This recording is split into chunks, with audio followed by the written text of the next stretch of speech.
Hello again, friends. Welcome back to another Random Gleanings brought to you by PP&W. Chris, I thought today we would talk about, here at the midway point in the year, what we've gotten right and what we've gotten wrong. Yeah, absolutely. Let's first take a look back to February 10th of this year, just at tech being a challenge. All right, cue it up. So with Google, they've sold off a little bit. Amazon's been able to hang on so far.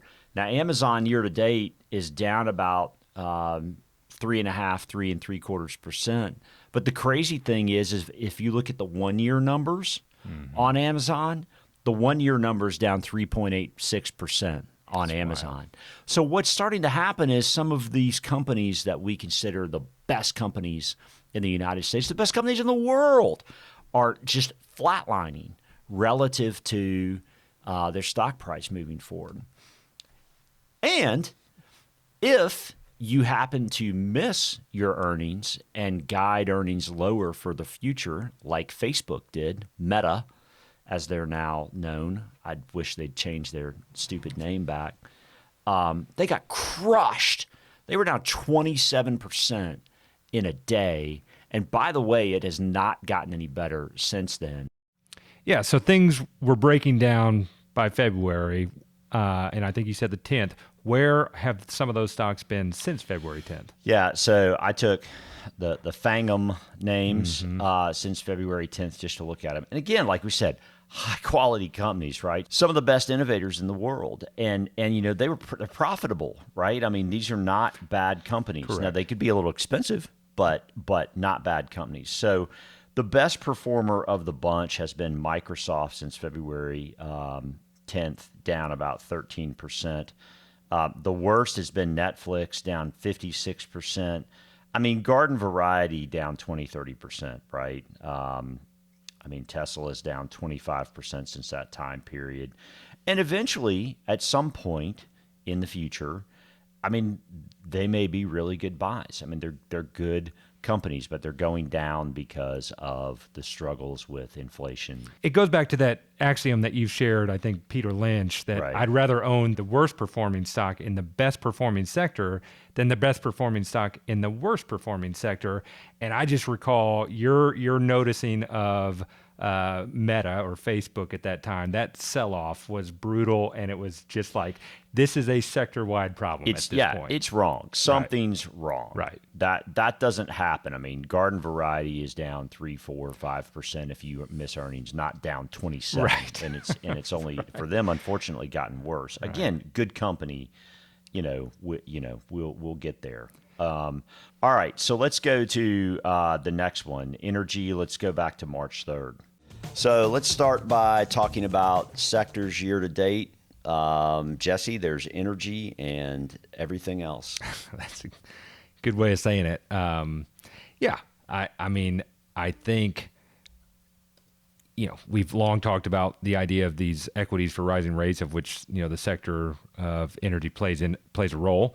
And then there's been a bit of a conflict in an energy-rich country that has probably exacerbated that, right? Yeah, the question is how all that plays out for energy over the next 6 to 12 months. So since that time period, next chart, side by side, we've got all 11 S&P sectors on March the 8th from that video time frame, and then all sectors through June the 28th. And you can see energy's still hanging around basically the same area it was hanging around, as are the utility sector. But I mean, everything else is still negative. But you get to the bottom half of that chart, and what's interesting is there's a lot of stuff that's down twice as much as it was just 3.5 months ago. It's wild. It really is. So we had that going for us. Yeah, I mean, that's worked. Which is nice. That's worked, which is a benefit. There's no question. What about what we've maybe gotten wrong? Yeah, so probably the biggest thing that's been a challenge this year has been interest rates, bonds. I mean, when interest rates go up, the price of bonds go down. And ultimately, if you look throughout my personal 27-year career, or really going all the way back to 1980. I mean, it was just impossible for stocks to go down, and at some point, bonds not to give some buoyancy, Right. like help. It's the whole idea behind the diversified or allocated portfolio of stocks to bonds, and why traditionally you think the more bonds, the less volatility risk that you Right. have. And in this, That it's not played out it's that way. not this played year. out this year. It That's doesn't right. mean it won't change at some point when the Fed gets inflation under wraps. But from, what did we get wrong? I mean, basically from January 1st, probably through April 1st, we had more traditional core plus kind of bonds, and that was, in all candor, a little bit wrong. Right.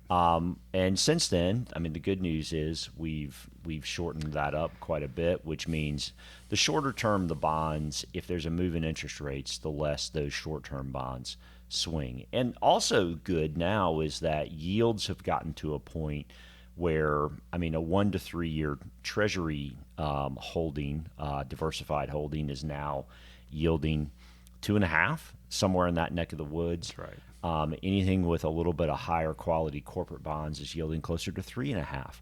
So finally, we've gotten some yields for our clients that own bonds. But to your question, we did not get right in the first quarter what bonds we're going to do. And of course, now our aim is to fix that over time. That's right. And as you said, so much of that has been tightened up, and as you referred, the benefit of that short end getting a higher yield, you don't get a whole lot more yield right now going further out for Right. duration, and you get the benefit of those things maturing more quickly, and ideally getting a better yield along the way. So That's right. So So let's look at the rest of the year. We pulled a few more charts just to talk about, what to maybe expect. Next chart is our friend Charlie Bolello. And is it different this time, Jesse?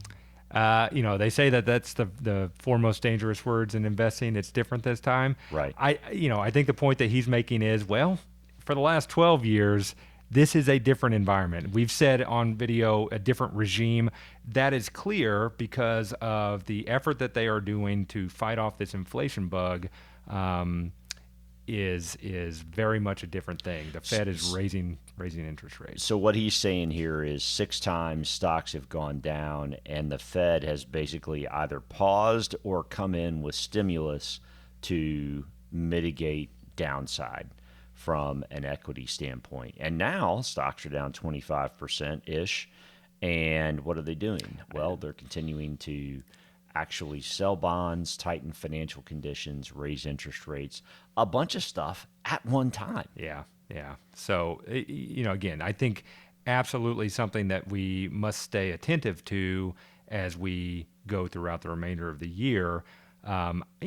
There are some that are suggesting, and I don't know your thoughts on this, Chris, we've not really discussed it, but that perhaps the Fed makes a pause along the way, but almost certainly not in the immediate term. So, we're going to start hearing about supply chains easing at some point very soon. I mean, there was an article in CNN the other day talking about basically not returning inventory to Target or Walmart, and the Target will just pay you to not return it. Hey, don't give it back to us, because they've got so much backup now all of a sudden. Mm-hmm. And so we're going to start hearing about some supply chain easing, price of lumber dropping, et cetera. But the thing is when you look at an 8% inflation rate, the Fed's, we talked about this, the Fed's shooting for 2%. You could probably say 3% is in the supply chain, right? So we'll start to see some easing, but the issue is going to be the disparity between unemployment and job openings. If we start to see unemployment go from 3.5 to 5, I mean, I don't wish that on anybody, but it would be a signal to the Fed that they have instigated some of this stuff to slow down the economy, Right. which unfortunately, as much as we want a very strong economy, they've got to do something to stem off this inflation. That's right. So that's something to be attentive to for the remainder of the year. What do you think about volatility? So our friend Willie DeWitch shared a pretty cool tweet not long ago. He shared that in 2017, which was a super calm year, there were only 8 days where the market went plus or minus 1% through the entire 240-day trading year. Every month so far in 2022, you've had at least 8 days out of 20 where the market was plus 1 or minus 1. More volatility. I think volatility's here for a while. I don't think it's going to necessarily get better in the third quarter. I mean, there could be a point. Listen, I mean, there could absolutely be a point that we bottom out in this year and volatility relaxes, but we're going to have to see something from the unemployment and job opening side getting closer to parity, right? I think, before you're going to see that. Yeah, it's odd. Sometimes you just get lucky. I know we were talking about volatility picking up because of a midterm election year early in the year. Right. I don't know that this has, in fact, I would suggest this doesn't have anything to do with the midterm elections, but rather an altogether different setup economically, and yet our, attentiveness to volatility was on high alert, coming into the year. So, right. We talked about the parity, I guess, between stocks and bonds. I know you've got another chart on this. Yeah. So our friend Willie again. There's only been one other period in the last 25 years where both stocks and bonds went down at the same time, and that was 2008. Now, it was for a different reason. It was because there was sort of a lockup in the bond market because of housing, just the oil that keeps the bond market moving. There wasn't enough oil in the engine, and the engine kind of seized, and Uncle Sam had to come in and stimulate again. But the price of bonds went down at the same time. Stocks went down. This time it's different. There's a ton of money in the system this go around. And what you've got now is inflation and interest rates rising, which makes bonds go down. So you've got stocks and bonds falling in 2022 at the same time. It really does put a burden of proof on something to get going, right? Either side of that allocation chart, the bonds or the equities, got to show some life to get some resiliency in this market. Right.